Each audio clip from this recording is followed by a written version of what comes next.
Hello guys, welcome back to the channel. ഇന്ന് നിങ്ങൾക്കായിട്ട് തമിഴ് ഭാഷയിലെ ക്രൈം ത്രില്ലർ മൂവിയായ ജെന്റിൽ വുമൺ ആണ് കൊണ്ടുവന്നിരിക്കുന്നത്. കഥയുടെ തുടക്കത്തിൽ നമ്മൾ കാണുന്നത് പൂർണിനി എന്ന വിവാഹിതയായ ഒരു സ്ത്രീ അവരുടെ വീട്ടിൽ പാചകം ചെയ്യുന്നതാണ്. അതേസമയം പൂർണിനിയുടെ മതവിശ്വാസിയായ ഭർത്താവ് അരവിന്ദ് പൂജയിൽ മുഴുകിയിരിക്കുകയാണ്. പൂജയ്ക്ക് ശേഷം അദ്ദേഹം ഒരു മതപരമായ പുസ്തകം വായിക്കുന്നു. അദ്ദേഹത്തിൻ്റെ ഫോൺ റിങ് ചെയ്യുമ്പോൾ അദ്ദേഹം കോൾ എടുക്കുന്നു. പിന്നെ ഭാര്യയോട് പറയുന്നു, എനിക്ക് പോകണം, നീ ബ്രേക്ക്ഫാസ്റ്റ് ബാഗിൽ വെച്ചോ. ഇതിനുശേഷം പൂർണി കാർ കേസ് അരവിന്ദിന് കൊടുക്കുന്നു. അദ്ദേഹം ഐ ലവ് യു എന്ന് പറഞ്ഞ് പൂർണിയെ ഹഗ് ചെയ്ത് അവിടെ നിന്ന് ജോലിക്കായി പോകുന്നു. അരവിന്ദ് LIC കമ്പനിയിലാണ് ജോലി ചെയ്യുന്നത്. പൂർണിയുമായി താരതമ്യം ചെയ്യുമ്പോൾ അവൻ രൂപത്തിലൊന്നും സ്പെഷ്യൽ അല്ല, പക്ഷെ അവൻ പൂർണിയെ വളരെയധികം ലവ് ചെയ്യുന്നുണ്ട്. അവൻ ഇടയ്ക്കൊക്കെ പൂർണിയെ വാക്കിന് കൊണ്ടുപോകാറുണ്ട്, അവൻ അവൾക്ക് ഗിഫ്റ്റ്സ് കൊണ്ടുവരാറുണ്ട്, കൂടാതെ സർപ്രൈസസും കൊടുക്കാറുണ്ട്.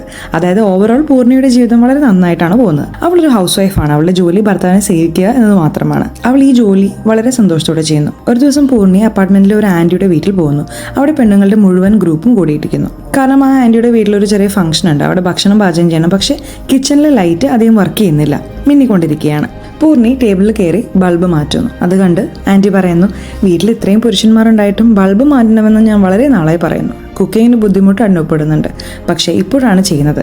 ഇപ്പോഴത്തെ പെൺകുട്ടികൾ വളരെ നല്ലതാണ്. എല്ലാ ജോലികളും സ്വയം ചെയ്യുന്നു, പുരുഷന്മാരെ ആശ്രയിക്കുന്നേ ഇല്ല. ഇതിനുശേഷം മറ്റു ലേഡീസ് പൂർണിയെ കളിയാക്കി തുടങ്ങി. നിങ്ങളുടെ മാരേജ് കഴിഞ്ഞിട്ട് 3 മാസം കഴിഞ്ഞില്ലേ, രാത്രിയിൽ ആ സൗണ്ടും. അപ്പോൾ ഒരു ലേഡി പൂർണിയോട് സജസ്റ്റ് ചെയ്യുന്നു, നോക്കി ഇത്ര പെട്ടെന്ന് കുട്ടിയൊന്നും വേണമെന്നില്ല കേട്ടോ. 2-3 വർഷത്തിന് ശേഷം മാരേജിൽ എക്സൈറ്റ്മെന്റ് ഇല്ലാതെ വരുമ്പോൾ അപ്പോൾ സുഖമായൊരു കുട്ടിയെ ഉണ്ടാക്കാം. അതും കുട്ടികളെ വളർത്തുക എന്നത് എളുപ്പമുള്ള കാര്യമില്ലാത്തതുകൊണ്ട് മാത്രം. ഇതിന് ആന്റിജി പറയുന്നത്, ഞങ്ങളുടെ കാലത്ത് ഒരു പഴഞ്ചൊല്ലുണ്ടായിരുന്നു, ലസ്റ്റ് പരമാവധി 1 മാസം മാത്രമേ നിൽക്കൂ, അതിനുശേഷം കുട്ടികൾ ഉണ്ടാവണം എന്നൊക്കെയാണ്. ഫാമിലി കംപ്ലീറ്റ് ആവണം. സ്ത്രീകൾക്ക് കുട്ടികളുണ്ടാവും. കുട്ടികൾ ഉണ്ടായതിനു ശേഷവും ഹസ്ബൻഡ് മോശമായി മാറിയാൽ പോലും വാർദ്ധക്യത്തിൽ കുട്ടികൾ സപ്പോർട്ടിനായി നിൽക്കും എന്നാണ് ആന്റി പറയുന്നത്. ഇതിന് മറ്റൊരു ലേഡി പറയുന്നു, ആൻറ്റി ഇതൊക്കെ നിങ്ങളുടെ കാലത്തെ കാര്യങ്ങളാണ്, ഇപ്പോൾ എല്ലാം മാറിപ്പോയി. 6 മാസം കഴിഞ്ഞാലും 50 വർഷം കഴിഞ്ഞാലും 60 വർഷം കഴിഞ്ഞാലും എല്ലാവരും മാരീഡ് ലൈഫ് എൻജോയ് ചെയ്യുന്നു. കുട്ടികളെ വാർദ്ധക്യത്തിനായി ഫിക്സ്ഡ് ഡെപ്പോസിറ്റായി കരുതേണ്ട ആവശ്യമൊന്നുമില്ല. ആൻറ്റി പറയുന്നു, നോക്കൂ പോട്ടിലെ പ്ലാന്റ് പോലും അപ്പോഴാണ് കൂടുതൽ ബ്യൂട്ടിഫുൾ ആയിരിക്കുന്നത്. ഇപ്പോഴത്തെ മോഡേൺ ലേഡീസ് കരിയർ പൂത്തുലയുമ്പോൾ വലിയ വലിയ കാര്യങ്ങൾ സംസാരിക്കും. കുട്ടികളെ വൈകി ഉണ്ടാക്കാൻ എക്സ്ക്യൂസ് തരയും. എന്നിട്ട് മിക്ക കേസിലും സംഭവിക്കുന്നത് ഹസ്ബൻഡ് വേറെ ആരെയെങ്കിലും പ്രണയിച്ച് വൈഫിനെ വിട്ടുപോകും. എന്നാൽ കുട്ടികളുണ്ടായാൽ ഒരു പുരുഷൻ ഇമോഷണലി അവരുമായി ബന്ധപ്പെടുന്നു. പുറത്തൊരു 10 സ്ഥലത്ത് മൂക്ക് പിഴിഞ്ഞാലും വൈഫിനെയും കുട്ടികളെയും വിട്ടുപോകില്ല. മുകളിൽ താമസിക്കുന്ന നസിക്കും ഇത് തന്നെ സംഭവിച്ചു. പിന്നെ ഒരു ലേഡി പറയുന്നു, അവരുടെ ഹസ്ബൻഡ് അവരെ വിട്ടുപോയെന്ന്. പക്ഷെ ഡിവോഴ്സ് കഴിഞ്ഞ് അവർ വളരെ ഹാപ്പി ആയിട്ടാണ് കാണപ്പെട്ടിരുന്നതെന്ന്. ഫ്രണ്ട്സ്, ഇവിടെ പൂർണി ഈ കാര്യങ്ങളെല്ലാം വളരെ ശ്രദ്ധയോടെയാണ് കേൾക്കുന്നത്, പക്ഷെ ഒന്നും പറയുന്നില്ല. അപ്പോഴാണ് പൂർണിയുടെ അലാം അടിക്കുന്നത്. അത് കേട്ട് അവരുടെ ഭർത്താവിനെ എഴുന്നേൽപ്പിക്കേണ്ട ടൈം ആയെന്ന് അവൾക്ക് മനസ്സിലാവുന്നു. അതുകൊണ്ട് അവൾ ആ ലേഡിയോട് പറയുന്നു, ഞാൻ അദ്ദേഹത്തിന് കോഫി കൊടുത്തിട്ട് വരാമെന്ന്. അപ്പോൾ ആ ലേഡി അവളെ പ്രൊവോക്ക് ചെയ്ത് ചോദിക്കുന്നു, നിന്റെ ഭർത്താവിന് സ്വയം കോഫി ഉണ്ടാക്കാൻ അറിയില്ലേ? പൂർണി പറയുന്നു, അദ്ദേഹത്തിന് ഗ്യാസ് എവിടെ വെക്കണമെന്ന് പോലും അറിയില്ല, പിന്നെ എങ്ങനെ കത്തിക്കും? അതുകൊണ്ട് വീട്ടുജോലികളിൽ ഹെൽപ്പ് ചെയ്യാൻ പ്രതീക്ഷിക്കരുത്. പിന്നീട് പൂർണി വീട്ടിൽ ഡോർബെൽ അടിക്കുമ്പോൾ നാസിയാണ് വാതിൽ തുറക്കുന്നത്. സുഹൃത്തുക്കളെ, ഇതെങ്ങനെ സംഭവിച്ചു എന്ന് കണ്ട് പൂർണി അത്ഭുതപ്പെടുന്നു. തുടർന്ന് നാസി സ്വയം പരിചയപ്പെടുത്തി താൻ അയൽക്കാരിയാണെന്ന് പറയുന്നു. എൻ്റെ അച്ഛന് ഹാർട്ട് അറ്റാക്ക് വന്നതുകൊണ്ട് നിങ്ങളുടെ വെഡ്ഡിങ്ങിന് വരാൻ കഴിഞ്ഞില്ല, അതുകൊണ്ട് ഇന്ന് നിങ്ങളെ കാണാൻ വന്നതാണ്. പക്ഷെ നിങ്ങൾ വീട്ടിലില്ലായിരുന്നു, കുറച്ച് സംസാരിക്കാം. ഇപ്പോൾ പൂർണി എന്താണ് ചെയ്യുന്നത്? ഫ്രണ്ട്സ്, അവൾ കാണുന്നത് അരവിന്ദിന്റെ കയ്യിൽ ഒരു ട്രേ ഉണ്ടെന്നാണ്. ട്രേയിൽ 2 ടീ കപ്സ് ഉണ്ട്. അത് അരവിന്ദ് സ്വന്തമായി ഉണ്ടാക്കിയതാണ്. ഇത് കണ്ട് പൂർണി കൂടുതൽ അത്ഭുതപ്പെടുന്നു. കാരണം 3 മാസത്തിനിടയിൽ ഒരിക്കൽ പോലും അദ്ദേഹം വീട്ടുജോലികളിൽ ഹെൽപ്പ് ചെയ്തിട്ടില്ല. അദ്ദേഹം എപ്പോഴും പറയുമായിരുന്നു ഗ്യാസ് കത്തിക്കാൻ പോലും അറിയില്ല എന്ന്. എന്നാൽ എൻ്റെ അസാന്നിധ്യത്തിൽ നാസിക്ക് വേണ്ടി ടീ ഉണ്ടാക്കി പോലും. നാസി പോകാൻ തുടങ്ങിയപ്പോൾ തന്നെ അരവിന്ദ് അവളെ ഹഗ് ചെയ്ത് പുറത്തേക്ക് അയക്കുന്നു. തൻ്റെ ഭർത്താവിൻ്റെ ഈ രൂപം കണ്ട് പൂർണിനി ശരിക്കും ഷോക്കായിപ്പോയി. മറ്റു ലേഡീസിന് മുമ്പിൽ അവളുടെ ഭർത്താവ് ഇങ്ങനെയാണ് ബിഹേവ് ചെയ്യുന്നത് എന്ന് അവൾക്ക് അറിയില്ലായിരുന്നു. ഭാര്യയുടെ അഡ്വൈസിന് പകരം നാസിക്ക് കൂടുതൽ ഇമ്പോർട്ടൻസ് കൊടുക്കുകയാണ് ചെയ്യുന്നത്. പിന്നീട് രാത്രിയിൽ പൂർണിനി അരവിന്ദിനോട് പറയുന്നു താഴത്തെ ആന്റിയെ കുറിച്ച്. ഇന്നലെ അവർ എന്നോട് ടെമ്പിളിൽ പോകാൻ ചോദിച്ചിരുന്നു, എനിക്ക് പോകാമോ? ഇതിന് അരവിന്ദ് പറയുന്നു, നോക്കേ ബിൽഡിങ്ങിലെ ലേഡീസുമായി അധികം ഫ്രണ്ട്ഷിപ്പ് ഡെവലപ്പ് ചെയ്യേണ്ട, അതിൻ്റെ ആവശ്യമില്ല. അവർ നമ്മുടെ നന്മ ആഗ്രഹിക്കുന്നതായി നടിക്കും, പക്ഷെ പതിയെ പതിയെ നമ്മുടെ പേഴ്സണൽ ലൈഫിൽ ഇന്റർഫിയർ ചെയ്യാൻ തുടങ്ങും. അടുത്ത ദിവസവും ഇതുവരെ നടന്നതുപോലെ തന്നെയാണ് നടക്കുന്നത്. പൂർണി അരവിന്ദ് ഉണരുന്നതിന് മുമ്പ് എഴുന്നേൽക്കണം. അങ്ങനെ അവൾക്ക് കുളിച്ച് രാവിലെ ആദ്യം പൂജ ചെയ്യാനും പിന്നെ ഭർത്താവിന് വേണ്ടി പാചകം ചെയ്യാനും കഴിയും. എന്നാൽ ഭർത്താവ് സുഖമായി ഉണർന്ന് കുളിച്ചതിന് ശേഷം പൂജയും ചെയ്ത് ബ്രേക്ക്ഫാസ്റ്റ് കഴിച്ച് ഓഫീസിലേക്ക് പോകുന്നു. പോകുന്നതിന് മുമ്പ് പൂർണി കാർ കീസും ലഞ്ച് ബോക്സും കൊടുക്കാൻ മറക്കാറില്ല.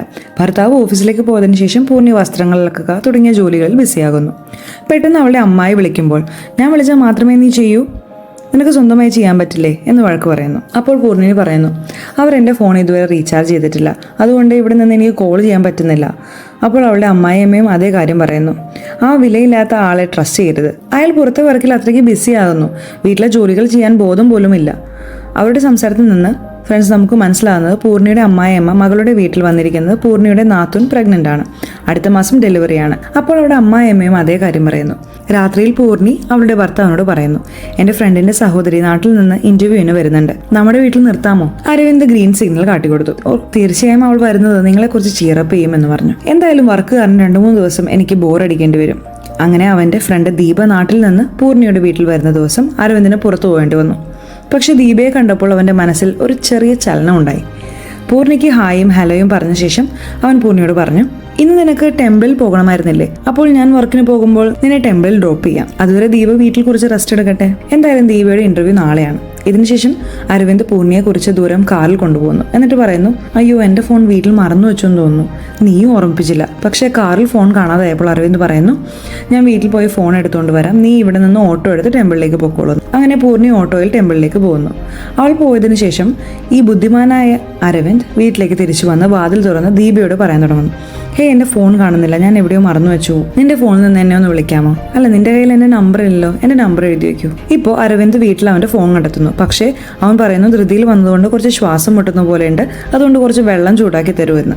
അവൾ വെള്ളം ചൂടാക്കാൻ കിച്ചണിലേക്ക് പോകുന്നു. അതിനുശേഷം അരവിന്ദ് പുറകെ നിന്ന് വളരെ മോശമായ കണ്ണുകളോടെ ദീപയെ നോക്കുന്നു. പിന്നെ പതുക്കെ അവളുടെ അടുത്തേക്ക് നീങ്ങുന്നു. അവൻ ദീപയുടെ മുടി മണക്കുമ്പോൾ പെട്ടെന്ന് ദീപ പേടിച്ചു പോവുകയും അവളുടെ കയ്യിലെ ചൂടുവെള്ളം അരവിന്ദിന്റെ മേൽ തെറിച്ചു വീഴുകയും ചെയ്യുന്നു. ചൂടുവെള്ളം ഒഴിവാക്കാൻ അവൻ പെട്ടെന്ന് പിറകോട്ട് ചാടുന്നു. അപ്പോൾ പുറകിലുള്ള സിപ്പിൽ തലയിടിക്കുന്നു. അതുമൂലം അരവിന്ദിന് ഒരു ചലനവും ഇല്ലാതെ നിൽക്കുന്നു.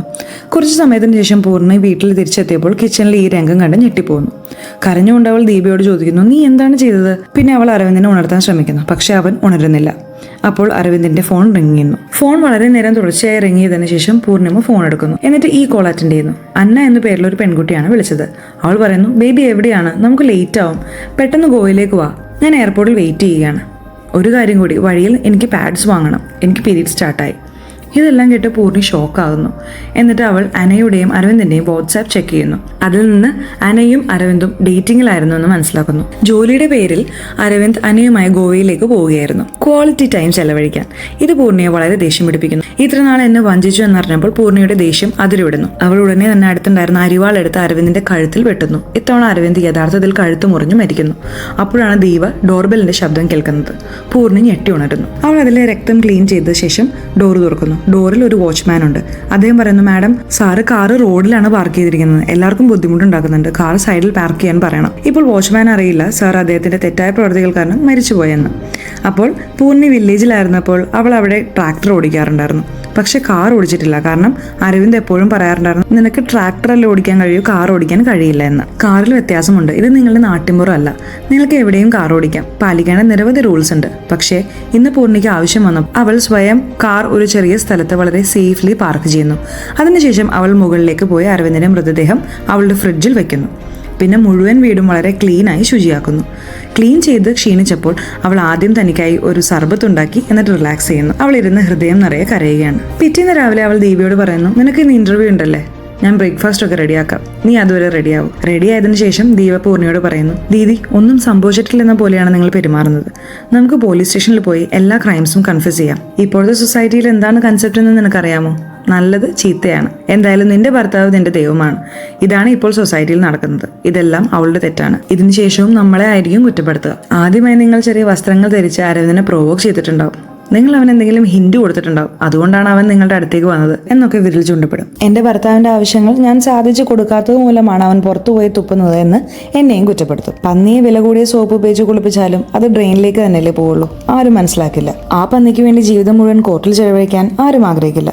നിങ്ങളുടെ അച്ഛന്റെ ലോൺ തിരിച്ചടക്കേണ്ടതുണ്ട് എന്നും അവൾ പറയുന്നു. നിങ്ങൾക്ക് ജോബ് ചെയ്യേണ്ടി വന്നപ്പോൾ നമ്മുടെ വീട്ടിലെ പെൺകുട്ടികൾ നഗരത്തിൽ പോയി ജോലി ചെയ്യരുത് എന്ന് അച്ഛൻ പറഞ്ഞു. പക്ഷേ ലോണിൽ പണം നഷ്ടപ്പെട്ടപ്പോൾ എന്റെ മകൾക്കും ജോലി ചെയ്യാൻ കഴിയും എന്ന് അവർക്ക് ഓർമ്മ വന്നു. ശരി നീ വാ, നിനക്ക് ഇന്റർവ്യൂ ഉണ്ട്, ഞാൻ ലേറ്റ് ആക്കുകയാണ്. ഇന്റർവ്യൂ കഴിഞ്ഞ് നിങ്ങൾ നേരെ നാട്ടിലേക്ക് പോകണം. ഇത് ആരോടും പറയരുത്. നീ എന്റെ വീട്ടിൽ താമസിച്ചിരുന്നു എന്ന് പറയരുത്. ഇതെല്ലാം ഓക്കെയാണ്. ഇങ്ങനെ എന്തെങ്കിലും സംഭവിച്ചു എന്നത് മറന്നേക്ക്. ദീപയെ സമ്മതിപ്പിച്ച ശേഷം പൂർണ്ണി കുളിക്കാൻ പോകുന്നു. അപ്പോഴാണ് നസി അരവിന്ദിനെ കാണാൻ വരുന്നത്. വീട്ടിൽ ദീപ പോയി പൂർണ്ണിയോട് അളിയനെ കാണാൻ ആരോ വന്നിട്ടുണ്ടെന്ന് പറയുന്നു. അപ്പോൾ പൂർണ്ണി പറയുന്നു, നീ പോയി റൂമിലിരിക്കെ, ഞാൻ നോക്കിക്കോളാന്ന്. ഇതിനുശേഷം പൂർണ്ണി പറയുന്നു, എൻ്റെ ഭർത്താവ് 3 ദിവസത്തേക്ക് ഓഫീസ് വർക്കിന് പോയിട്ടുണ്ട്. അങ്ങനെ നസിയും പോകുന്നു. 2 ദിവസം കഴിഞ്ഞ് അതിനുശേഷം അരവിന്ദിന്റെ അമ്മ പൂർണ്ണിയെ വിളിച്ച് ചോദിക്കുന്നു, എന്താണ് സംഭവിച്ചത്? 2 ദിവസമായി നീ എന്നോട് ഫോണിൽ സംസാരിച്ചിട്ടില്ല, പാലെടുക്കാൻ ഡോർ തുറന്നിട്ടുമില്ല, പാൽക്കാരൻ എന്നെ വിളിച്ചു പറഞ്ഞു എന്ന്. അരവിന്ദിന്റെ കാറും അവിടെ പാർക്ക് ചെയ്തിട്ടുണ്ട്. എന്താണ് നടക്കുന്നത്? അവൻ ഓഫീസിൽ പോയില്ലേ? അപ്പോൾ പൂർണ്ണി അമ്മായിയമ്മയോട് പറയുന്നു, അവൻ ഓഫീസ് വർക്കിലാണ്, പുറത്തു പോയിരിക്കുകയാണ്, അതുകൊണ്ട് എനിക്ക് നല്ല സുഖമില്ലായിരുന്നു. അപ്പോഴാണ് ഡോർ ബെൽ അടിക്കുന്നത്. ഡോർ തുറന്നപ്പോൾ പൂർണ്ണി പൂർണ്ണമായും ഷോക്കായിപ്പോയി. കാരണം ആന ഡോറിന് പുറത്ത് നിൽക്കുന്നുണ്ടായിരുന്നു. പൂർണ്ണി ആനയെ അവളുടെ വോയിസ് മെസ്സേജിലും കോൾ വോയിസിലും കൂടാതെ പെർഫ്യൂമിന്റെ മണത്തിൽ നിന്നും തിരിച്ചറിഞ്ഞു. വാസ്തവത്തിൽ ഒരു ദിവസം അരവിന്ദിന്റെ വസ്ത്രങ്ങളിൽ നിന്ന് ഈ പെർഫ്യൂം പോലെ മണക്കുന്നുണ്ടായിരുന്നു. ആനയെ തിരിച്ചറിഞ്ഞിട്ടും പൂർണ്ണിമ അവളെ തിരിച്ചറിയാത്ത പോലെ നടിക്കുന്നു. ആന പറയുന്നു, ഞാൻ അരവിന്ദിന്റെ ക്ലയന്റ് ആണെന്ന്. പിന്നെ അവൾ ആനയെ വീടിനുള്ളിൽ ഇരുത്തുകയും വെള്ളം ചോദിക്കുകയും ചെയ്യുന്നു. ആദ്യം പൂർണ്ണിമ സാധാരണ ഗ്ലാസ്സിൽ വെള്ളം കൊടുക്കുന്നു. പക്ഷേ പിന്നെ അത് ഒഴിച്ചു കളഞ്ഞ് പൂർണ്ണിമയുടെയും അരവിന്ദിന്റെയും വെഡ്ഡിംഗ് ഫോട്ടോ പ്രിന്റ് ചെയ്ത മഗ്ഗിൽ വെള്ളം നിറയ്ക്കുന്നു. അവൾ മനഃപൂർവ്വം ആ മഗ്ഗിൽ വെള്ളം കൊടുത്ത് ആനയെ ഇൻസെക്യൂർ ആക്കുകയും അരവിന്ദ് എന്റെ ഹസ്ബൻഡ് ആണെന്ന് ഇൻഡയറക്റ്റ് ആയി പറയാനും ശ്രമിക്കുന്നു. അപ്പോൾ ആന കള്ളം പറയുന്നു, യഥാർത്ഥത്തിൽ ഞാൻ അരവിന്ദിൽ നിന്ന് ലൈഫ് ഇൻഷുറൻസ് എടുത്തിരുന്നു, അത് റിന്യൂ ചെയ്യണമായിരുന്നു. പിന്നെ ഓഫീസിൽ പോയപ്പോൾ അറിഞ്ഞു അരവിന്ദ് ഓഫീസിൽ വന്നിട്ടില്ലെന്ന്. ഇപ്പോൾ എന്താ, എൻ്റെ വർക്ക് കുറച്ച് ഇമ്പോർട്ടൻ്റ് ആണ്, അതുകൊണ്ട് ഓഫീസിൽ നിന്ന് അഡ്രസ്സ് വാങ്ങി ഇവിടെ വന്നു. അരവിന്ദ് എവിടെയാണ്? പൂർണ്ണിമ പറയുന്നു അദ്ദേഹം ഓഫീസ് വർക്കിന് വേണ്ടി പോയേക്കാണെന്ന്. ആന പറയുന്നു, പക്ഷെ 3 ദിവസമായല്ലോ എന്ന്. പൂർണ്ണി പറയുന്നു, അതെ, അത് കഴിഞ്ഞിരുന്നു, പക്ഷേ വർക്ക് കൂടിയിട്ടുണ്ടാവും, അതുകൊണ്ടാണ് കൂടുതൽ ദിവസങ്ങൾ എക്സ്റ്റെൻഡ് ചെയ്തത്. ആന ചോദിക്കുന്നു, അദ്ദേഹം ഫോണിൽ നിങ്ങളോട് എന്തെങ്കിലും പറഞ്ഞോ എന്ന്. പൂർണ്ണി പറയുന്നു, ഇല്ല, അദ്ദേഹം വർക്കിന് പോകുമ്പോൾ എന്നെ കോൾ ചെയ്യാറില്ല. അദ്ദേഹത്തിന്റെ വർക്കിൽ ഡിസ്റ്റർബ് ചെയ്യരുതെന്നാണ് എൻ്റെ ആഗ്രഹം. അതുകൊണ്ട് നിങ്ങൾ എൻ്റെ ഭർത്താവിനെ മാത്രം കൺസേൺ ചെയ്യുന്നത് എന്തിനാണ്? ഓഫീസിൽ വേറെ ആളുകൾ ഉണ്ടാവില്ലേ? ആന പറയുന്നു, എക്സ്ക്യൂസ് മീ, എന്താണ് നിങ്ങൾ പറഞ്ഞത്? പൂർണ്ണി പറയുന്നു, ഞാൻ ഉദ്ദേശിച്ചത് നിങ്ങളെയാണ്. എൻ്റെ ഭർത്താവിന് മാത്രമേ ഈ വർക്ക് ചെയ്യാൻ കഴിയൂ, മറ്റാർക്കും ചെയ്യാൻ കഴിയില്ലേ? നിങ്ങൾക്ക് ഇത്ര അർജന്റ് ആണെങ്കിൽ. അപ്പോൾ ആന പറയുന്നു, ഇല്ല, ഞാൻ എൻ്റെ എല്ലാ വർക്കിനും തുടക്കം മുതലേ അരവിന്ദനെ കൊണ്ട് ചെയ്യിപ്പിക്കുള്ളൂ, അതാ ഞാൻ വെയിറ്റ് ചെയ്തത്. നോ പ്രോബ്ലം, ഞാൻ വെയിറ്റ് ചെയ്തോളാം. അദ്ദേഹം വരികയോ കോൾ ചെയ്യുകയോ ചെയ്താൽ ആന വിളിച്ചിരുന്നു എന്ന് പറയണം. ഇതിനുശേഷം ആന വീണ്ടും അരവിന്ദിന്റെ ഓഫീസിലേക്ക് പോകുന്നു. അവിടെ അരവിന്ദിന്റെ ഫ്രണ്ട് ആനയോട് ദേഷ്യപ്പെട്ട് പറയുന്നു, നിങ്ങൾ ടൂ മച്ച് ആണ് കേട്ടോ. അരവിന്ദിന്റെ വൈഫ് പോലെയല്ല എൻ്റെ വൈഫ്. കോൾസ് ഓഫീസിൽ നിന്നാണ് എന്ന് കള്ളം പറഞ്ഞാൽ വിശ്വസിക്കുന്ന ടൈപ്പ് അല്ല എൻ്റെ വൈഫ്. അതേസമയം ദയവായി ഓഫീസിലേക്ക് വീണ്ടും വരരുത്. അരവിന്ദ് എന്തോ ജോലിക്കായി എവിടെയോ പോയിട്ടുണ്ടാവും, അദ്ദേഹം തീർച്ചയായും നിങ്ങളെ വിളിക്കും. അതായത് അരവിന്ദും ആനയും തമ്മിലുള്ള അഫെയറിനെ കുറിച്ച് അരവിന്ദിന്റെ ഈ ഫ്രണ്ടിനും അറിയാമായിരുന്നു. പിന്നെ നമ്മൾ കാണുന്നത് ആനയും അരവിന്ദും ഒരുമിച്ചുള്ള പഴയ ഫോട്ടോ കണ്ട് ആന ഇമോഷണൽ ആവുന്നതാണ്. പിന്നെ കഥ പഴയ കാലത്തേക്ക് മാറുന്നു. ഒരു ദിവസം ആന പെയിന്റിംഗ് ചെയ്യുകയായിരുന്നു. അരവിന്ദ് അവളെ കാണാൻ വന്നു. അപ്പോൾ അവളുടെ മോം അരവിന്ദിനെ വിളിച്ച് വഴക്ക് പറയുന്നു, നിങ്ങൾ നിങ്ങളുടെ വൈഫിനോട് കള്ളം പറയുകയാണ്, ഞാൻ ജോലിയിലാണെന്ന്. സൺഡേകളിൽ എന്താണ് ഓഫീസ്? എപ്പോഴാണ് നിങ്ങളുടെ ഓഫീസ് തുറക്കുന്നത്? പറയൂ. ഇതൊരു ഗവൺമെന്റ് ഓഫീസാണ്, നിങ്ങൾക്ക് എല്ലാ സൺഡേകളിലും ഓഫാണ്. പിന്നെ എന്തിനാണ് നിങ്ങൾ അവിടെ? നിങ്ങൾ ആരുടെ കൂടെയാണെന്ന് എനിക്ക് നന്നായി അറിയാം. ആ പെൺകുട്ടിയിൽ നിന്ന് നിങ്ങൾ അകന്നു നിൽക്കാൻ വേണ്ടി ഞാൻ നിങ്ങളെ ഒരു സ്വീറ്റായ പൊളൈറ്റായ ഒരു പെൺകുട്ടിയുമായി കല്യാണം കഴിപ്പിച്ചു. പക്ഷെ നിങ്ങൾ മാറാൻ തയ്യാറാകുന്നില്ല. നോക്കൂ, അന വളരെ മോഡേൺ ആയ പെൺകുട്ടിയാണ്. നമ്മുടെ വീട്ടിലെ മരുമകളാകാൻ അവൾക്ക് യോഗ്യതയില്ല. അതുകൊണ്ടാണ് ഞാൻ നിങ്ങളെ പൂർണ്ണയുമായി വിവാഹം കഴിപ്പിച്ചത്. നമ്മുടെ വീട്ടിലെ മരുമകളാകാൻ വേണ്ട എല്ലാ ക്വാളിറ്റീസും അവൾക്കുണ്ട്. അവൾ പാവപ്പെട്ട അനാഥ പെൺകുട്ടിയാണ്. അവളെ വഞ്ചിച്ചാൽ നിങ്ങൾ നല്ലത് ചെയ്യില്ല. നിങ്ങൾ ഇപ്പോൾ തന്നെ വീട്ടിലേക്ക് പോകോ. പിന്നെ അരവിന്ദ് എന്തോ പറഞ്ഞ അമ്മയെ സമാധാനിപ്പിച്ചിട്ട് കോള് കട്ട് ചെയ്യുന്നു. പക്ഷെ അന എല്ലാം കേട്ടിരുന്നു. അവളും അരവിന്ദിനോട് ദേഷ്യപ്പെട്ട് പറയുന്നു, നിങ്ങളുടെ അമ്മ പറഞ്ഞത് ശരിയാണ്, നിങ്ങൾ കല്യാണം കഴിച്ചതാണ്, നിങ്ങളുടെ ഭാര്യയോടൊപ്പം നിൽക്കും, എൻ്റെ അടുത്ത് വരേണ്ട ആവശ്യമേ ഇല്ല. പിന്നെ അരവിന്ദ് അവളെ ഇമോഷണലി ബ്ലാക്ക്മെയിൽ ചെയ്യുന്നു. എനിക്ക് പൂർണ്ണിയെ കല്യാണം കഴിക്കാൻ ഒരു ഉദ്ദേശവും ഇല്ലായിരുന്നു, നിനക്കറിയില്ലേ? എൻ്റെ കുടുംബക്കാർ നിർബന്ധിച്ച് എന്നെ അവളെ വിവാഹം കഴിപ്പിച്ചതാണ്. പക്ഷെ ഞാൻ സത്യം പറയും, ഇന്ന് വരെ ഞാൻ അവളെ ടച്ച് ചെയ്തിട്ടില്ല. ഐ ലവ് യു എന്ന് പറഞ്ഞിട്ട് പോലുമില്ല. അവളെ കാണുമ്പോൾ എനിക്ക് ഒരു ഫീലിംഗും തോന്നാറില്ല. ഇപ്പോൾ നീയാണ് എൻ്റെ ജീവിതത്തിന്റെ സപ്പോർട്ട്. ഈ കള്ളക്കാര്യങ്ങൾ പറഞ്ഞ് എന്നെ നിന്ന് അകറ്റരുത്. ഫ്രണ്ട്സ്, അവൻ അന്നയെ മാനിപ്പുലേറ്റ് ചെയ്യുകയും വിവാഹശേഷവും അവൻ ലവറുമായുള്ള ബന്ധം തുടരുകയും ചെയ്യുന്നു. വീട്ടിൽ പൂർണ്ണിയുടെ മുമ്പിൽ അവൻ ഇങ്ങനെയാണ് പെരുമാറുന്നത്. പൂർണ്ണിയെ മാത്രമേ സ്നേഹിക്കുന്നുള്ളൂ എന്നും ഒരു രാത്രി പോലും ഇന്റിമേറ്റ് ആകാതെ അവളെ വിടാറില്ല എന്നും പറയുന്നു. എന്നിട്ട് പറയും, ഞാൻ എൻ്റെ ഭാര്യയെ ടച്ച് പോലും ചെയ്യാറില്ല എന്ന്. പിറ്റേന്ന് ഫ്രണ്ട്സ് അന പോലീസ് സ്റ്റേഷനിലേക്ക് പോകുന്നു. അവിടെ ഇൻസ്പെക്ടറിനോട് അരവിന്ദിന്റെ അപ്രത്യക്ഷ മകനെ കുറിച്ച് പറയുന്നു. ഞാൻ അരവിന്ദിന്റെ പുതിയ LIC സ്കീമിൽ ഇൻവെസ്റ്റ് ചെയ്യാൻ 5 ലക്ഷം രൂപ കൊടുത്തിരുന്നു, പക്ഷെ അവൻ പണവുമായി എവിടെയോ അപ്രത്യക്ഷനായി എന്ന്. അപ്പോൾ ഇൻസ്പെക്ടർ പറയുന്നു, നമുക്ക് റിപ്പോർട്ട് എഴുതാം, പക്ഷേ പണം കൊടുത്തതിന് എന്തെങ്കിലും പ്രൂഫ് ഉണ്ടോ? അപ്പോൾ അന്ന പറയുന്നു, സർ, ഞാൻ അവന് ക്യാഷ് ആയിട്ടാണ് കൊടുത്തത്. യഥാർത്ഥത്തിൽ ഞാൻ അവനെ തെഫ്റ്റിനോ ഫ്രോഡിനോ കുറ്റപ്പെടുത്തിയിട്ടില്ല. ഞങ്ങൾ വളരെ കാലമായി പരസ്പരം അറിയാം. എൻ്റെ പണവുമായി അവൻ ഓടിപ്പോയിട്ടില്ല എന്ന് എനിക്ക് ഉറപ്പാണ്. പക്ഷെ അവൻ എന്തെങ്കിലും ട്രബിളിൽ പെട്ടിട്ടുണ്ടാവും എന്നാണ് എൻ്റെ സംശയം. ഞാൻ ഫോൺ ചെയ്യുമ്പോൾ പോലും അവൻ എടുക്കുന്നില്ല. ഞാൻ അവൻ്റെ വീട്ടിലും പോയി, പക്ഷെ അവൻ്റെ ഭാര്യ പറയുന്നത് അവൻ എവിടെയോ വർക്കിലാണെന്നാണ്. എന്നാൽ ഓഫീസിലെ ആളുകൾ പറയുന്നത് അരവിന്ദ് ഞങ്ങളുമായി കോൺടാക്റ്റ് ഇല്ല എന്നാണ്. അവൻ എവിടെ പോയി എന്ന് എനിക്കറിയില്ല. ഇത് കണ്ടുപിടിക്കാൻ ഇൻസ്പെക്ടർ അരവിന്ദിന്റെ വീട്ടിൽ പോകുന്നു. അവിടെ പൂർണ്ണിയുമായി സംസാരിച്ചപ്പോൾ അദ്ദേഹത്തിന് മനസ്സിലാകുന്നത് പൂർണ്ണിയുടെയും ഇൻസ്പെക്ടറിന്റെയും നാടുകൾ അടുത്തടുത്താണെന്നാണ്. ഇതിന്റെ ഫലമായി ഇൻസ്പെക്ടറിന്റെ മനസ്സിൽ പൂർണ്ണിയോട് ഒരു ഇഷ്ടം വളരുന്നു. അദ്ദേഹം വളരെ നല്ല രീതിയിൽ അരവിന്ദിനെ കുറിച്ച് അവളോട് ചോദിക്കുന്നു. എന്നാൽ പൂർണ്ണി വീണ്ടും അതേ കാര്യം തന്നെ പറയുന്നു. ഇതുവരെ എല്ലാവരോടും പറഞ്ഞതുപോലെ തന്നെ എന്റെ ഭർത്താവ് 3 ദിവസത്തേക്ക് വർക്കിന് പോയതാണെന്ന്. ജോലി കൂടുതലായെന്ന് തോന്നുന്നു, അതുകൊണ്ടാണ് ദിവസങ്ങളും കൂടിയത്. അതേസമയം കോളിൽ അവൾ എന്നോട് ഒന്നും പറഞ്ഞിട്ടില്ല. കാരണം എന്റെ ഭർത്താവ് ജോലിക്ക് പോകുമ്പോഴെല്ലാം അദ്ദേഹം എന്നെ കോൾ ചെയ്യാറില്ല. അദ്ദേഹത്തിന്റെ മുഴുവൻ ഫോക്കസും ജോലിയിലാണ്. എന്റെ ഭർത്താവ് വളരെ വർക്കഹോളിക് ആയ ഒരാളാണെന്ന് പറയാം. കൂടാതെ ഫ്രണ്ട്സ്, പൂർണ്ണി ഇൻസ്പെക്ടറിനെയും കോൺസ്റ്റബിളിനെയും സർബത്ത് ഒടിപ്പിക്കുന്നുണ്ട്. അതുകൊണ്ട് പോലീസ് പൂർണ്ണിയെ ഒരിക്കൽ പോലും സംശയിക്കുന്നില്ല. അതിനു പുറമെ പൂർണ്ണിക്ക് അതേസമയം തലകറക്കം തുടങ്ങുന്നു. അതുകൊണ്ട് അവൾ പറയുന്നു എന്റെ BP താഴ്ന്നു പോകുന്നുണ്ടാവും എന്ന്. പോലീസുകാരൻ അവളോട് സ്വയം ശ്രദ്ധിക്കാൻ പറയുന്നു. അതേസമയം ആന അദ്ദേഹത്തെ ഇവിടെ അയച്ചതാണെന്ന് പറയുന്നില്ല. എന്നിരുന്നാലും ആന വീണ്ടും പോലീസ് സ്റ്റേഷനിലേക്ക് വരുന്നു. അരവിന്ദിനെ കുറിച്ച് എന്തെങ്കിലും കണ്ടെത്തിയോ എന്നറിയാൻ. അവൾ സംസാരത്തിൽ വളരെ അഗ്രസീവ് ആവുന്നു. അതുകൊണ്ട് ഇൻസ്പെക്ടർ അവളോട് ദേഷ്യപ്പെടുന്നു. നോക്കൂ, ഞങ്ങളുടെ ജോലി ഞങ്ങളെ പഠിപ്പിക്കേണ്ടെന്ന് പറയുന്നു. അരവിന്ദിന്റെ ഭാര്യയ്ക്ക് എന്തോ തെറ്റായ കാര്യം നടക്കുന്നുണ്ട് എന്ന് മനസ്സിലാകാത്തപ്പോൾ പിന്നെ എന്തിനാ നിങ്ങൾ അനാവശ്യമായി ടെൻഷൻ ആകുന്നത്? അരവിന്ദിന്റെ കാര്യത്തിൽ അവൻ എവിടെയായാലും കംപ്ലീറ്റ്ലി സേഫ് ആണ്. അവൻ തിരിച്ചു വരും. അപ്പോൾ നിങ്ങൾക്ക് പൈസ കളക്ട് ചെയ്യാം. ഇപ്പോൾ നിങ്ങൾക്ക് അരവിന്ദിന് 5 ലക്ഷം രൂപ കൊടുത്തു എന്നതിന് യാതൊരു പ്രൂഫും ഇല്ലാത്തതുകൊണ്ട് നമുക്ക് നിങ്ങളുടെ റിക്വസ്റ്റിൽ ഒരു റിപ്പോർട്ടും എഴുതാൻ കഴിയില്ല. എന്നിട്ടും അനയുടെ നിർബന്ധത്തിന് പോലീസ് വീണ്ടും പൂർണ്ണിയുടെ അടുത്തേക്ക് പോകുന്നു. പക്ഷേ പൂർണ്ണി വീട്ടിലില്ല. പക്ഷേ റൈറ്റ് ടൈമിൽ അവൾ വരുന്നു. അവളുടെ കയ്യിൽ നിന്ന് ആക്സിഡന്റലി റിപ്പോർട്ട്സ് താഴെ വീഴുന്നു. അത് ഇൻസ്പെക്ടർ എടുത്തു നോക്കുന്നു. ആന എന്ന പെൺകുട്ടി പറയുന്നത് അരവിന്ദ് അവളുടെ 5 ലക്ഷവുമായി മുങ്ങിയെന്നാണ്. അതിനാൽ നമ്മൾ അവളുടെ ഫോൺ ട്രേസ് ചെയ്തു. GPS-ൽ കാണിക്കുന്ന ലൊക്കേഷൻ ഇവിടെയുള്ള പാർക്കിംഗ് ഏരിയ ആണ്. പിന്നെ പൂർണ്ണി കാറിന്റെ കീ ഇൻസ്പെക്ടറിന് കൊടുക്കുന്നു. അവർക്ക് ഡ്രൈവിംഗ് സീറ്റിന് താഴെ നിന്ന് അരവിന്ദിന്റെ ഫോൺ കണ്ടെത്തുന്നു. പൂർണ്ണിയായിരിക്കും അത് ഹൈഡ് ചെയ്തതെന്ന് വ്യക്തമാണ്. പക്ഷെ അവൾ ഇൻസ്പെക്ടറിന്റെ മുന്നിൽ പൂർണ്ണ അപരിചിതയെ പോലെ നടിക്കുന്നു. ഇതിനുശേഷം പോലീസ് ഓഫീസർ പൂർണ്ണിയുടെ വീട്ടിൽ പോയി അവളെ ഇന്റർഗേറ്റ് ചെയ്യുന്നു. അരവിന്ദ് കാണാതായതും പോലീസ് പൂർണ്ണിയെ ഇന്റർഗേറ്റ് ചെയ്യുന്നതും നസി അറിഞ്ഞപ്പോൾ നസി വന്ന് പോലീസുകാരെ ശകാരിക്കുന്നു. ഈ പാവം സ്ത്രീ നാട്ടിൻ പുറത്തു നിന്നുള്ളതാണ്. അവൾ അത്ര സ്മാർട്ട് അല്ല. റൂൾസ് ആൻഡ് റെഗുലേഷൻസും ഒന്നും അറിയില്ല. ഒരു ലേഡി ഓഫീസർ ഇല്ലാതെ 2 പോലീസുകാർക്ക് എങ്ങനെ ഒരു സ്ത്രീയെ വീട്ടിൽ കയറി ഇന്റർഗേറ്റ് ചെയ്യാൻ കഴിയും? ഒരു ലേഡി ഓഫീസർ വേണം. ഇങ്ങനെ അവൾ പോലീസുകാരെ ശകാരിച്ച് അവിടെ നിന്ന് ഓടിക്കുന്നു. ഇതിനുശേഷം അവർ പോലീസ് സ്റ്റേഷനിലേക്ക് പോകുന്നു. ഇൻസ്പെക്ടർ അനയെ ചോദ്യം ചെയ്യാൻ വിളിച്ചപ്പോൾ അന അവളുടെ ലോയറുമായി വരുന്നു. പക്ഷെ ഇൻസ്പെക്ടർക്ക് ഇത് വളരെ വിചിത്രമായി തോന്നി. അദ്ദേഹം പറയുന്നു, ആ ദിവസം നീ ഒരു നിഷ്കളങ്കയായി ഞങ്ങളുടെ അടുത്ത് വന്നു. പക്ഷെ അരവിന്ദിന്റെ ഫോണിൽ നിന്ന് നിങ്ങളുടെ അഫയറിന്റെ എല്ലാ എവിഡൻസും ഞങ്ങൾക്ക് കിട്ടി, അറിയാമോ? അപ്പോൾ അന പറയുന്നു, ഞാൻ എന്റെ അഫയർ നിഷേധിക്കുന്നില്ല. അരവിന്ദ് ആദ്യം എന്റെ ബോയ്ഫ്രണ്ട് ആയിരുന്നു. പിന്നെ അദ്ദേഹം വിവാഹം കഴിച്ചു. വിവാഹശേഷവും എന്നോട് റിലേഷൻഷിപ്പ് തുടരാൻ നിർബന്ധിച്ചു. അതുകൊണ്ട് അങ്ങനെയല്ല, ഞാൻ ഇടയിൽ വന്നതല്ല. ഇടയിൽ വന്നത് അദ്ദേഹത്തിന്റെ ഭാര്യയാണ്. അപ്പോൾ ഇൻസ്പെക്ടർ ചിന്തിക്കുന്നു, അരവിന്ദിന്റെ ജീവൻ എടുത്തത് അന ആയിരിക്കണം. ഒരുപക്ഷെ അരവിന്ദ് അനയെ ഉപേക്ഷിച്ച് ഭാര്യയുമായി സീരിയസ് ആകാൻ ആഗ്രഹിച്ചിട്ടുണ്ടാവും. ഇത് അനയ്ക്ക് സഹിക്കാൻ കഴിഞ്ഞില്ല. അതുകൊണ്ട് ഗോവയിലേക്ക് പോകുന്നതിന്റെ പേരിൽ അരവിന്ദിനെ എവിടെയോ വിളിച്ചുകൊണ്ടുപോയി ഒഴിവാക്കി. പിന്നെ അവൾ തന്നെ പോലീസുകാരന്റെ മുമ്പിൽ വന്ന് അരവിന്ദ് എവിടെയോ നഷ്ടപ്പെട്ടു എന്ന് പറയുന്നു. ഇൻസ്പെക്ടർ ഒരു റിപ്പോർട്ട് എഴുതി. ഇത് കേട്ടപ്പോൾ AC, അതായത് അസിസ്റ്റന്റ് കമ്മീഷണർ പുറത്തു വന്ന ഇൻസ്പെക്ടറിനോട് എന്താണ് ഇത്ര ശബ്ദം എന്ന് ചോദിക്കുന്നു. ഇൻസ്പെക്ടർ എല്ലാ കാര്യവും പറയുകയും ഒരു സ്ത്രീ അരവിന്ദിനെ തിരയുന്നതായി AC-യെ കേൾപ്പിക്കുകയും ചെയ്യുന്നു. എന്നിട്ട് ചോദിക്കുന്നു, അയാളുടെ ഭാര്യ എന്താണ് ചെയ്യുന്നത്? എന്തുകൊണ്ട് അവർ തിരയുന്നില്ല? നിങ്ങൾ എന്തുകൊണ്ട് അയാളുടെ ഭാര്യയെ സംശയിക്കുന്നില്ല? നിങ്ങൾ 2 പേർക്കും ഇടയിൽ എന്തെങ്കിലും നടക്കുന്നുണ്ടോ? ഇതെല്ലാം കേട്ടപ്പോൾ ഇൻസ്പെക്ടറിന് വളരെ സങ്കടം തോന്നി. അടുത്ത ദിവസം കോൺസ്റ്റബിളിനോട് എല്ലാം ഷെയർ ചെയ്യുമ്പോൾ അദ്ദേഹം പറയുന്നു, AC എന്നോട് എത്രയും കാര്യങ്ങൾ പറഞ്ഞു. നമുക്ക് അയാളുടെ ക്യാരക്ടറിനെ കുറിച്ച് ഒന്നും അറിയില്ല എന്ന മട്ടിൽ. സുന്ദരിയായ പെമ്പിളരെ കാണുമ്പോൾ അയാൾ എല്ലാവരുടെയും മുമ്പിൽ നടിക്കാൻ തുടങ്ങും. എന്നിട്ട് എന്നെ കുറ്റപ്പെടുത്തുന്നു. കോൺസ്റ്റബിൾ പറയുന്നു, ഇത് 2 ആഴ്ചയുടെ കാര്യമേ ഉള്ളൂ. അയാൾക്കെതിരെ ഒരു പഴയ കേസ് നിൽക്കുന്നുണ്ട്. അതിന്റെ പേരിൽ അയാളെ സസ്പെൻഡ് ചെയ്യാൻ സംസാരിക്കുന്നുണ്ട്.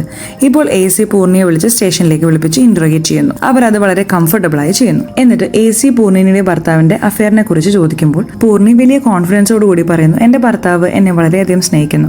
അദ്ദേഹത്തിന് എന്നെ ചീറ്റ് ചെയ്യാൻ കഴിയില്ല എന്ന്. വാസ്തവത്തിൽ ഫ്രണ്ട്സ്, പൂർണ്ണിക്ക് അറിയാം തന്റെ ഭർത്താവ് ചെയ്ത ചീറ്റിംഗ് ഞാൻ സമ്മതിച്ചാൽ എന്റെ ഭർത്താവിനോട് ഞാൻ എന്തെങ്കിലും തെറ്റ് ചെയ്തിട്ടുണ്ടെന്ന് സംശയപ്പെടും. അദ്ദേഹത്തിന്റെ അഫയറിനെ കുറിച്ച് അറിഞ്ഞപ്പോൾ ഞാൻ അദ്ദേഹത്തെ കൊന്നു എന്ന് എല്ലാവരും വിചാരിക്കും.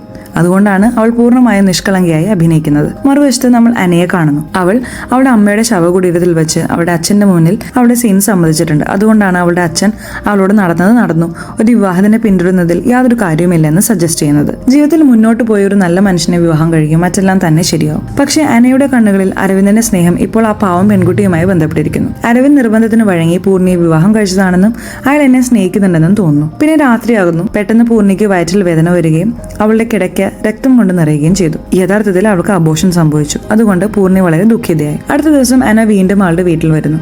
ഇപ്പോൾ അനയും അരവിന്ദും തമ്മിലുള്ള അഫയർ എല്ലാവർക്കും അറിയാമായിരുന്നു. അതുകൊണ്ട് പൂർണ്ണി അവളോട് തുറന്ന് സംസാരിക്കുന്നു.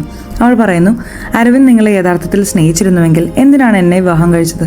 ഞാനും അയാൾ എന്നെ സ്നേഹിക്കുന്നുണ്ടെന്ന് കരുതിയിരുന്നു. പിന്നെ എന്തിനാണ് ഞാനും ഉണ്ടായിരുന്നിട്ടും അയാൾ നിങ്ങളുടെ അടുത്തേക്ക് വീണ്ടും പോയത്? അയാൾ എന്നെ വഞ്ചിച്ചോ അതോ നിങ്ങളെയോ? അപ്പോൾ അന കരയാൻ തുടങ്ങി പറഞ്ഞു, എന്റെ അമ്മ എന്നോട് അച്ഛനെ കുറിച്ച് ഒരിക്കലും പറഞ്ഞിട്ടില്ല. അതുകൊണ്ട് എനിക്ക് എന്റേതായ ഒരു കംപ്ലീറ്റ് ഫാമിലി വേണമെന്ന് തോന്നി. അരവിന്ദ് എന്നോട് നിങ്ങളെ ഡിവോഴ്സ് ചെയ്ത് എന്റെ അടുത്തേക്ക് വരാമെന്ന് പ്രോമിസ് ചെയ്തിരുന്നു. പക്ഷെ ഇപ്പോൾ എനിക്കത് വേണ്ട. നിങ്ങൾ അരവിന്ദിനെ നിങ്ങളുടെ കൂടെ തന്നെ വെച്ചോളൂ. ഞാൻ സ്വയം അദ്ദേഹത്തിൽ നിന്ന് അകന്നു പോകാം. അരവിന്ദ് എവിടെയാണെന്നും അദ്ദേഹത്തിന് ഓക്കെ ആണോ അല്ലയോ എന്ന് മാത്രം പറയും. അദ്ദേഹത്തിന് എന്തെങ്കിലും സംഭവിച്ചാൽ നോക്കണ്ട. സമൂഹത്തിൽ എല്ലാ ഗർഭിണികൾക്കും റെസ്പെക്റ്റ് ഉണ്ട്. നിങ്ങൾ ഭാര്യയാണ്, നിങ്ങൾക്ക് സമൂഹത്തിൽ റെസ്പെക്റ്റ് കിട്ടും. പക്ഷെ എൻ്റെ കാര്യമോ? പൂർണ്ണി മനസ്സിലാക്കി അനയും പ്രഗ്നൻ്റ് ആണെന്ന്. ഇതിനുശേഷം അന കരഞ്ഞുകൊണ്ട് വീട്ടിലേക്ക് പോകുന്നു. കുറച്ച് സമയത്തിന് ശേഷം AC കേസിനെ കുറിച്ച് സംസാരിക്കാൻ വരുന്നു. പക്ഷേ പതിയെ അദ്ദേഹം അനയുടെ അടുത്തേക്ക് വരുന്നു. അന ഇതാ എതിർക്കുന്നു. അപ്പോൾ AC അബ്യൂസ് ചെയ്യാൻ തുടങ്ങുന്നു. നിനക്ക് ആ അരവിന്ദിൻ്റെ ഒപ്പം സ്ലീപ്പ് ചെയ്യാൻ കഴിയുമെങ്കിൽ എന്നോടൊപ്പം എന്താണ് പ്രശ്നം? ഞാൻ നിന്നെ കൂടുതൽ ഹാപ്പിയാക്കാം എന്നൊക്കെ പറയുന്നു. ഇതെല്ലാം പറയുമ്പോൾ അദ്ദേഹം അനയെ ഫോഴ്സ് ചെയ്യാൻ തുടങ്ങുന്നു. കുറച്ച് സമയത്തിന് ശേഷം പൂർണ്ണി അനയുടെ വീട്ടിൽ വന്ന് പറയുന്നു, നിന്നെക്കുറിച്ച് അറിഞ്ഞപ്പോൾ സത്യം പറയാലോ എനിക്ക് നിന്നോട് വളരെ ദേഷ്യം വന്നു. ഞാൻ വിദ്യാഭ്യാസമുള്ളവൾ അല്ലായിരുന്നെങ്കിൽ എല്ലാ കുറ്റവും നിന്റെ മേൽ ചുമത്തിയേനെ. ഞാൻ നിങ്ങളുടെ മേൽ എന്റെ ഭർത്താവിനെ കുറ്റപ്പെടുത്തിയേനെ. പക്ഷെ പലപ്പോഴും ഒരു പുരുഷൻ ചെയ്യുന്ന തെറ്റുകൾക്ക് സ്ത്രീകളെയാണ് നാം കുറ്റപ്പെടുത്താറുള്ളത്. അരവിന്ദ് നിങ്ങളെ യഥാർത്ഥത്തിൽ സ്നേഹിച്ചിരുന്നോ എന്നെനിക്കറിയില്ല.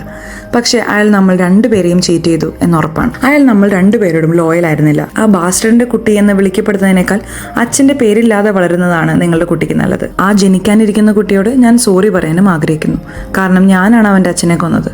ഇത് കേട്ട് അന ചുമയ്ക്കാൻ തുടങ്ങി. അപ്പോൾ പൂർണ്ണി വേഗം ഫ്രിഡ്ജിൽ നിന്ന് വെള്ളം എടുക്കാൻ പോയി. പക്ഷേ ഫ്രണ്ട്സ്, ഫ്രിഡ്ജിനുള്ളിൽ നിന്ന് ACയുടെ ഡെഡ് ബോഡി പുറത്തു വന്നു. യഥാർത്ഥത്തിൽ AC ഒരു മൃഗത്തെ പോലെ അനയെ ഫോഴ്സ് ചെയ്യാൻ ശ്രമിച്ചപ്പോൾ സ്വയം രക്ഷിക്കാൻ വേണ്ടി അന ACയെ കൊന്നു. എന്നിട്ട് എന്താ സംഭവിച്ചതെന്നാൽ പൂർണ്ണിയും കൂടി ACയുടെ ബോഡിയെ കാട്ടിൽ കൊണ്ടുപോയി കളയുന്നു.